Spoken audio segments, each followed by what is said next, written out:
Alright, I've accepted the fact that with no new anime content coming out, we're going to end up getting nostalgia support. It just happens, at least until they decide they want to start up a new anime that's different from Sevens and doesn't have Rush Duel cards.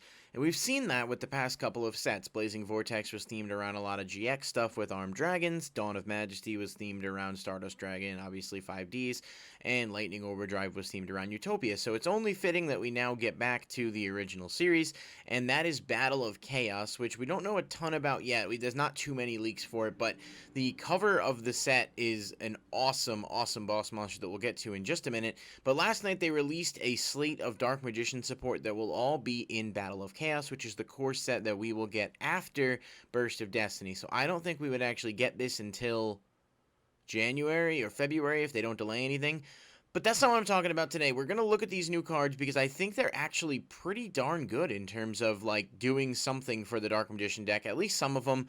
And as someone who, you know, I appreciate the original series, and if they're going to keep making support for those older archetypes, I'd rather it be good so that they actually have a chance at being played, rather than the garbage that they put in the Megatins last year and have continued to release over the past couple of years, you know, after Magical Heroes. So let's jump into the video and take a look at the new cards. If you guys do enjoy the video, please hit the like button and subscribe for more content. I am trying to get a bit more regular schedule going on for uploading videos, and I think it's going to be Monday, Wednesday, Friday going forward. That should likely start next week.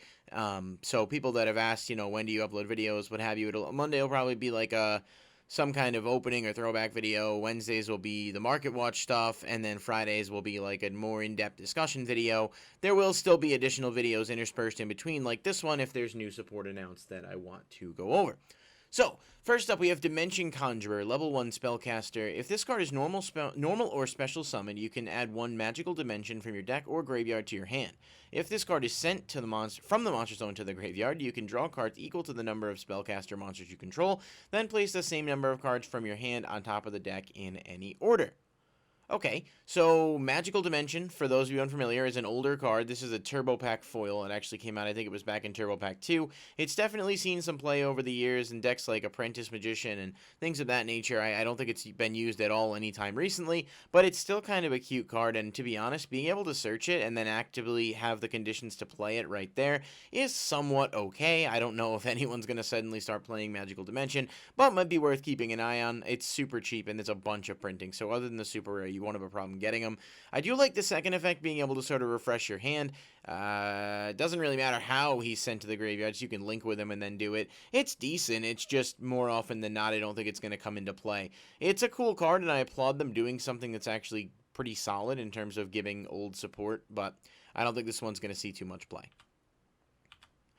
Now, Magic Karibo is probably one of my favorite artworks that I've seen at least in the past 2 years in terms of new sets. This card is absolutely awesome looking, and I'll want to get one just for the art alone. But let's take a look at the effect. Level 1 Dark Fiend. During the main or battle phase, if you took battle damage or damage from an opponent's card effect this turn, quick effect, you can send this card from your hand to the graveyard, special summon one Dark Magician or Dark Magician Girl from your deck or graveyard. If a face-up spellcaster monster or monsters you control is destroyed by battle or an opponent's card effect, you can add this card from your graveyard to your hand. So, one of the things I really like about this is it doesn't have to activate in the damage step. It's just during the turn if you took battle damage or if you damage from an opponent's card effect. And so it definitely makes it a little bit better than, say, your original Karibo, because you can do this like during your opponent's main phase 2 and put a Dark Magician out, and then you can go into your turn and actually have something that you need on play. It's pretty solid. I don't think it's that great, unfortunately. I hate to see that artwork go to waste. Maybe people will find a way to make it work. I know there's new Karibo support coming out. I think overall, though, this would be a cool collection card for the binders, and more so than that would be a one-of at most if you were going to play it, but I do think more often than not it's going to end up being a brick, so I would probably veer in the direction of not utilizing it unless we were to get further support that somehow necessitated it being included. Illusion of Chaos is the MVP of this reveal. This is a level 7 Dark Spellcaster Ritual. You can Ritual summon this card with Chaos Form. Obviously, it gives Chaos Form more support. We have, I think, 4 or 5 different targets you can summon with this now. But this is what it does. You can reveal this card in your hand, add one Dark Magician or one non-ritual monster that specifically lists that card's name in its text from your deck to your hand, then place one card from your hand on the top of the deck. So, first things first. You can search Magician Souls with this card. This is nuts, okay? Like, you reveal it, you search Magician Souls. That is just a crazy enabler that gets access to a card that does help a lot of decks really get started. But it doesn't only search Magician's Souls. It can search Magician's Rod, which is a decent card. It can search Magician of Dark Illusion. There's a decent amount of things this can get, and of course it can get Dark Magician himself. In most cases, you're probably not going to do that, but if you have Eternal Soul on the board or something and you need a Dark Magician, you do have that alternative option at least. Placing a card from hand on top of the deck is really a positive, in my opinion, if you're playing cards like Red Eyes Fusion or similar packages that would require you to have fusion material in the deck, or if you just have a Dark Magician in hand that you don't need or want and you want to, set up for Dark Magic Circle or whatever, it does combo well within what the deck looks to do. And then when your opponent activates a monster effect, quick effect, you can return this card to the hand, and if you do, special summon one Dark Magician from your graveyard, and if you do that, negate that effect. So it's an additional incentive, I suppose, that's not terrible. Bounce it to the hand, special summon a Dark Magician from the grave, and then some of your other monsters treat themselves as Dark Magician in the grave, so you have some other options. And if you do that, negate that effect. So, monster effect negation, you put them out, it's not awful, it's just you have to have a DM engraved to do it. And realistically, because this searches Magician Souls, it shouldn't be too hard to set him up. It's really, really, really, really, really good, and I think it might see play in more than just Dark Magician as a way to get access to Magician Souls faster and your other combo cards that people inevitably come up with. I would advise at least getting a playset of Chaos Form at some point. I think it's got a few different printings, so you can pick and choose, but they're all pretty cheap, and I do think it will be a necessary card in whatever decks you end up playing. Alright, this is the cover card, Dark Master of Chaos. It's a fusion of BLS and Dark Magician, it looks like, with some Buster Blader thrown in there, and a little bit of Breaker, the Magical Warrior. It is a level 8 fusion monster warrior. You need a Dark Magician specifically, and one Chaos or Blackluster Soldier ritual monster, so it's going to be a little trickier to summon, but you can bring him out with Eye of Timaeus. So Eye of Timaeus says just target a Dark Magician. You control, fusion summon a monster that uses that monster as material, using it as the material. Of course, it specifically lists Dark Magician, so you can do that. If this card is Fusion Summon, you can target one light or dark monster in your graveyard, special summon it. That's pretty good. It doesn't really matter what you bring out, and that is not a hard once per turn, so you can make another copy and bring something else back, so it's an interesting effect for sure. You contribute one light and one dark monster. You just banish all monsters your opponent controls. Not sure how often that'll come up, however, this does revive a monster, so it sets you up immediately for that. If you had to, worst case scenario, you could make this and then non-targeting banish all your opponent's monsters. Definitely not the worst option to have access to.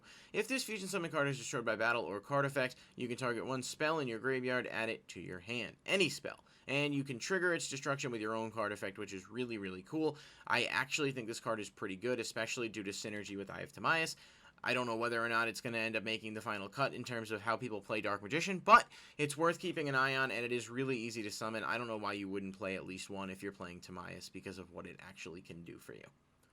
And the final piece of support is Timaeus, the Dragon of Destiny, level 8 light dragon monster. Obviously, it's Timaeus in monster form. It looks amazing because it's Timaeus. You can send one spellcaster monster or one speller trap that specifically lists Dark Magician in its text from your hand or face-up field to the grave. Special summon this card from your hand. So he's an extender. He's not super hard to pull off. Like, you can play Dark Magic Circle, search off of it, and then send it to special this. I think they get a new field spell too, so there's a few other options that you have. It's not the worst. It's not always going to come into play, but an extender is solid. During your main phase, you can fusion summon one fusion monster from your extra deck using monsters from your hand or field as material, including at least one spellcaster monster. So, in addition to putting itself on the field, it does allow you to do a fusion summon. It pays for the discard, basically, by making it so you don't have to play, Polymerization, Secrets of Dark Magic, whatever it is. I wish it searched the Eye of Timaeus, because it would be awesome if we had a way to get this card in hand so we could do our combo pieces a little bit better. As of now, it does not. However, it does enable Red Eyes Dark Dragoon pretty easily in terms of being able to just, get it out a lot faster. It just has to use a spellcaster, so you use the Dark Magician and then any dragon. As a matter of fact, you can use this dragon itself, I believe, because it just has to be a dragon effect monster, so this and Dark Magician would make a Dragoon. So it's definitely a cool way to get that out. That's the 5 cards announced for Battle of Chaos. It does look like we have other Dark Magician cards and Blue Eyes cards that are, I think, going to be Megatin related. So I'll cover those in a separate video later this week. But I wanted to talk about these because I think they're really, really cool and they should do a lot for the Dark Magician deck. Let me know what you guys think down below. Please like the video again if you did enjoy it. And let me know what other videos you want to see and your thoughts on the Dark Magician support in general. Do you think it's going to change the way you play the deck? Are you excited for it? And what cards are you targeting? Because there's probably going to be some buyouts coming up soon. And it might be good to get ahead of the game if you have some thoughts on that. See you guys next time.